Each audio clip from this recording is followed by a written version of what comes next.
A retired FBI veteran, Gary Aldrich, responded to most of the... Gay Pride Week. There were parades in several cities around the country, including this one in San Francisco. ABC's Anderson Cooper reports on one couple celebration in New York. It rained steadily this morning in New York's Greenwich Village. But nothing would stop Roy Strickland and William Wynkoop from going to the Gay Pride March. You ready? Yes. They've been a couple for 47 years, and today is a celebration, a recognition that despite decades of discrimination, they've built a life together, a life that began with a chance encounter one winter night long ago. The year was 1949, New York's Washington Square Park. It was a beautiful night. William came along, saw me sitting there. He was seated near the end of the bench. We seemed to hit it off beautifully. I remember that we started talking about the village. I felt that we would spend the rest of our lives together. In those days, it was not easy for gay men and women to spend their lives together. Homosexuality was a word that was just verboten in my family, and the same in Roy's family. You couldn't mention the existence of homosexuals.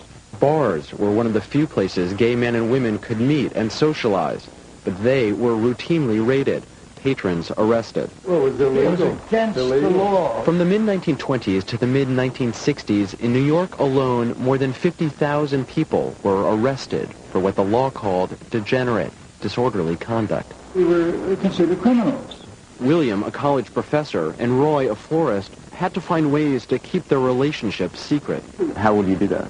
By not holding hands in public, by not talking too much with each other. After a police raid on the Stonewall Bar erupted into violence in 1969, things began to change. New York's first Gay Pride March took place in 1970, a march William and Roy had been coming to ever since. It educates the public. I mean, they begin to see how many of us there are. We've stayed in the closet so many years, and I think it's marvelous to have this. And look at this reception. It gives me a lift.